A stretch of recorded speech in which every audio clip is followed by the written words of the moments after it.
Pinaigting na ng kampanya ng pamahalaan laban sa tax fraud at mas agresibong pagpapatupad ng batas sa pagbubuwis. Nagbunga ng magandang resulta ayon kay Pangulong Ferdinand R. Marcos Jr. Si Alvin Baltasar sa detalye. Kumbinsido si Pangulong Ferdinand R. Marcos Jr. na maganda ang ibinunga ng maigting na kampanya ng gobyerno kontra tax fraud at iba't ibang pandaraya sa pagbabayad ng buwis. Ayon sa punong ekutibo, sa pamamagitan ng masigasig na kampanya laban sa nais makalusot sa pagbabayad ng buwis sa makatiwali, mas tumaas pa niya ang nakolektang kita ng pamahalaan.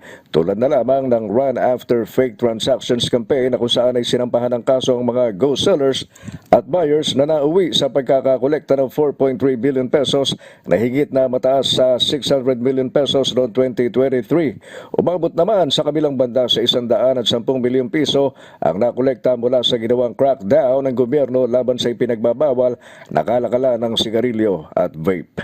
The run after fake transactions led to the filing of cases against ghost sellers and buyers and the collection of more than 4.3 billion pesos, a significant jump from the more than 600 million pesos collected in 2023. Bukod dito ay naging aktibo din anya ang Bureau of Internal Revenue o BIR sa pagpapatupad ng umiiral na batas na may kinalaman sa pagbubuwis. Inilahad ng Chief Executive na umabot sa 307,000 establishmento ang binisita ng BIR at naging subject ng kanilang verification na nagbunga naman ng 257 million pesos na halaga ng koleksyon. Sabi ng Pangulo, malinaw ang mandato ng BIR na maging mapagmatiyag at magsilbing tagapagbantay sa sistema na kung saan ay matiyak na bawat piso na nakokolekta ay magagamit sa mga programa na magbibigay ng serbisyo sa mamamayan.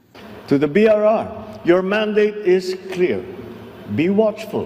Be guardians of a system that ensures that every peso that is collected is channeled into programs that serve our people. Sa isinagawang 2025 National Tax Campaign Kickoff, ipinagmalaki ng Pangulo na sa kauna-unahang pagkakataon matapos ang 2 dekada ay pumalo sa halos 3 trilyong piso ang nakolektang buwis ng BIR.